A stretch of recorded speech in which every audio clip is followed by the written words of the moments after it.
d'une bande dessinée intitulée Enola et les animaux extraordinaires.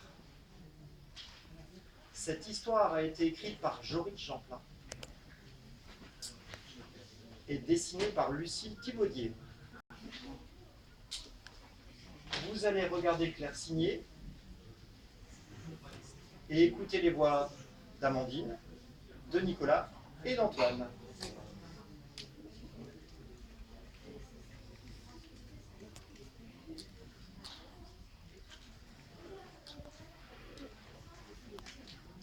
Moi, c'est Enola. Je suis vétérinaire. Mais pas pour des animaux ordinaires. Non, pour des animaux extraordinaires. Je suis assistée de mon chat Maneki. Miaou. Un jour, Igor, le sonneur de cloche d'un village, m'a contacté pour une gargouille. Les gargouilles, ce sont ces animaux en pierre qui ressemblent à un dragon et qui crachent de l'eau. Cette gargouille partait en vadrouille. Voilà comment débute cette histoire. Quelques jours avant, dans ce village, les cloches de l'église sonnent à l'occasion d'un mariage. Ding, Dong, ding. dong. Les mariés sortent de l'église. Vive les mariés! Vive les mariés! Attends, ma chérie, je vais te mettre à l'abri. Pas besoin, mon amour. J'aime tant la pluie. Mais, et ta belle robe? Ce ne sont pas quelques gouttes qui vont l'abîmer.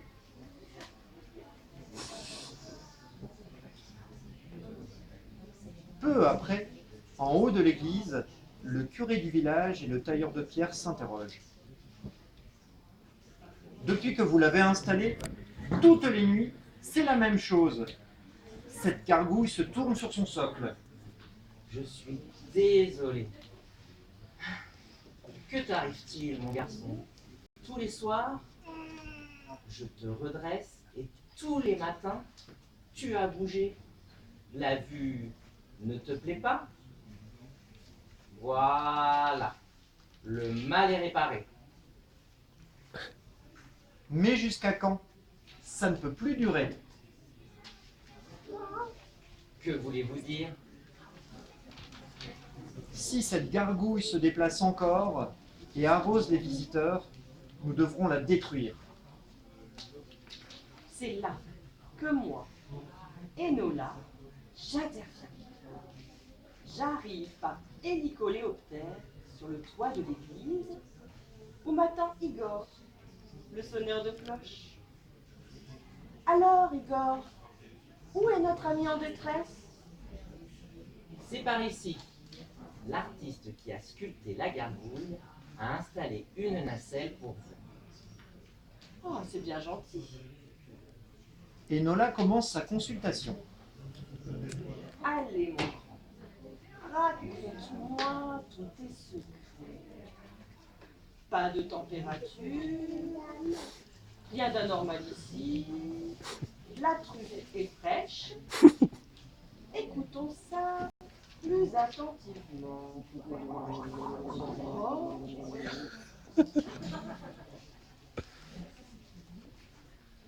Un problème?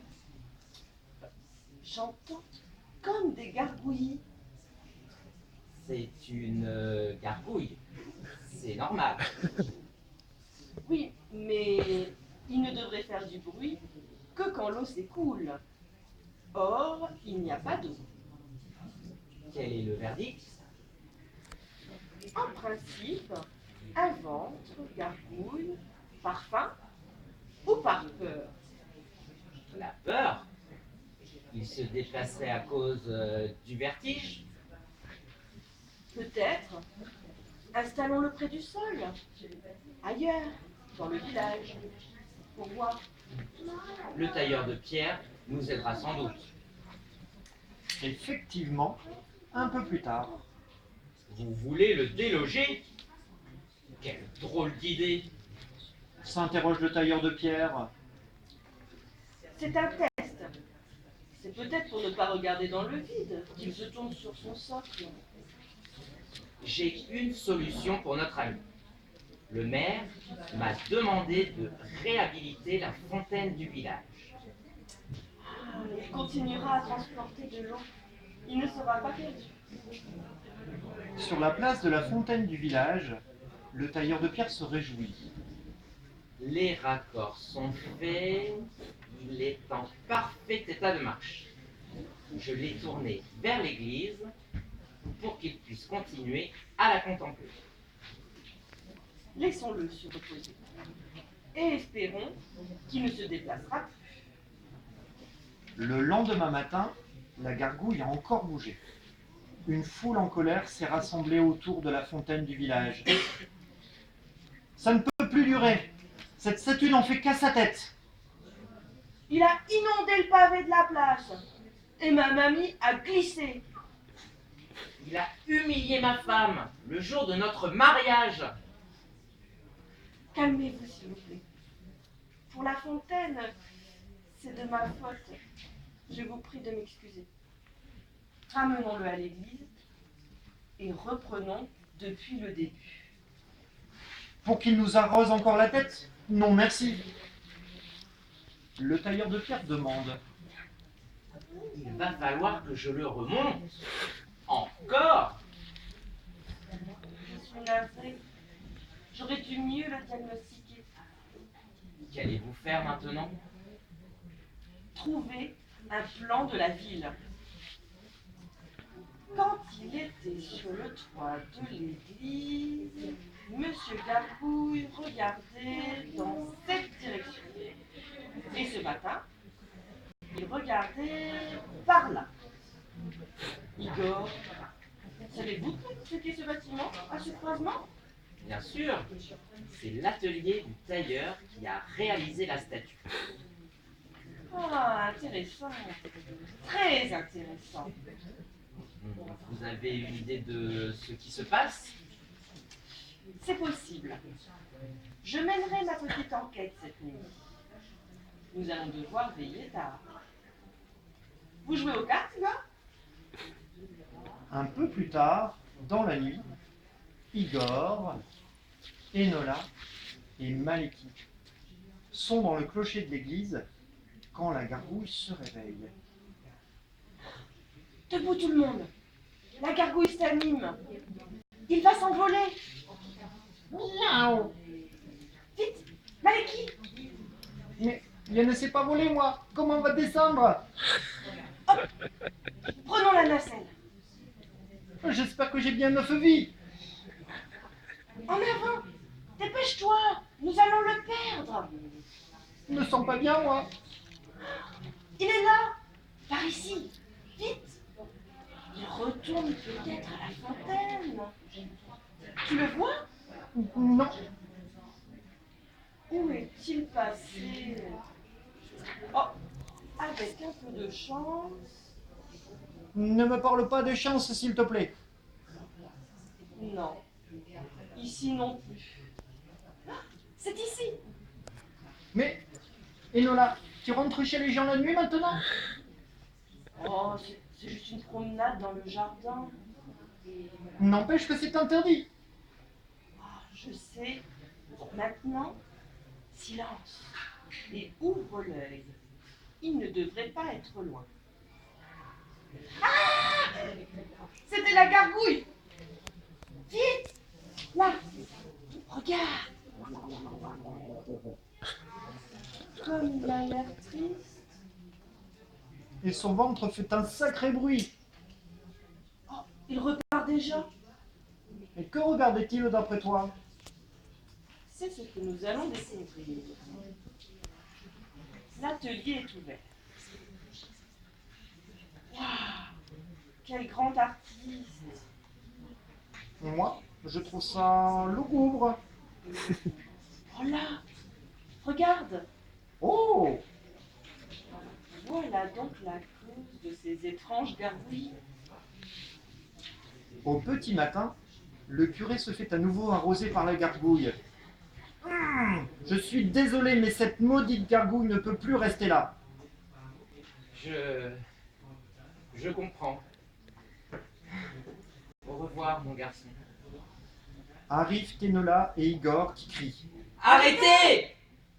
Monsieur le curé, vous m'avez engagé pour soigner un animal, pas pour assister à son exécution. Je le fais pour le bien des paroissiens. Je suis en pleine consultation. Je vous prie d'attendre mon diagnostic avant d'agir. Et quel est-il? Enola griffonne quelques mots sur une feuille qu'elle tend au tailleur de pierre. Voici le remède à tous vos problèmes. Il est pour vous. Pour moi? Mais qu'est-ce que... Le tailleur lit le petit mot d'Enola. Finir au plus vite la seconde statue. Je ne comprends pas. Ce n'était pas la faim ou la peur qui faisait gargouiller son ventre. C'était l'amour. L'amour? Mais que voulez-vous dire? Je dois vous l'avouer. Cette nuit, j'ai visité l'atelier du tailleur de pierre. J'y ai vu ces magnifiques œuvres, dont une en particulier. Une splendide gargouille femelle en cours de création. Monsieur Gargouille passe donc toutes ses nuits à soupirer devant sa belle, et toutes ses journées tournées vers elle. C'était donc ça. Quand l'église m'a demandé de nouvelles gargouilles pour orner le toit, j'ai commandé 2 gros blocs de pierre d'un coup. J'ai très vite eu l'idée d'en faire un mâle et une femelle. J'ai taillé le mâle en premier, que j'ai rapidement livré à l'église. Je ne pensais pas que Monsieur Gargouille avait eu le temps de tomber amoureux d'une ébauche. Voilà le mystère de la gargouille qui partait en vadrouille résolue. Avant de s'envoler dans son hélicoléoptère, Enola dit au revoir à ses nouveaux amis. Je vous promets de finir Madame Gargouille le plus vite possible. Super! Au revoir Enola, je sonnerai fort les cloches pour vous. Merci Igor! Et prenez bien soin de ces gargouilles. Au revoir et merci pour votre aide précieuse. Je vous en prie, monsieur le curé. Je n'ai fait que mon travail. Mais l'histoire n'est pas tout à fait terminée. Car le lendemain, à l'église, le tailleur de pierre installe les 2 gargouilles côte à côte. Et voilà, ce grand garçon a retrouvé sa belle et tout est rentré dans l'ordre. J'espère qu'ils ne se déplaceront plus. Aucun risque cette fois, monsieur le curé. Ne dit-on pas qu'aimer, c'est regarder dans la même direction? Au revoir mon père, le travail m'appelle. Prenez soin de vous. 1 heure plus tard, le curé sort de l'église. Ah, qu'il est bon de pouvoir se promener ici sans risque de se faire arroser par un filet d'eau. Oh, voilà qu'elles se déplacent toutes les 2 maintenant. Mais enfin, vers quoi sont-elles tournées? Cette fois, c'est un mystère. Un mystère? Vraiment? Au loin, dans l'atelier du tailleur de pierre, ce dernier sculpte des bébés gargouilles.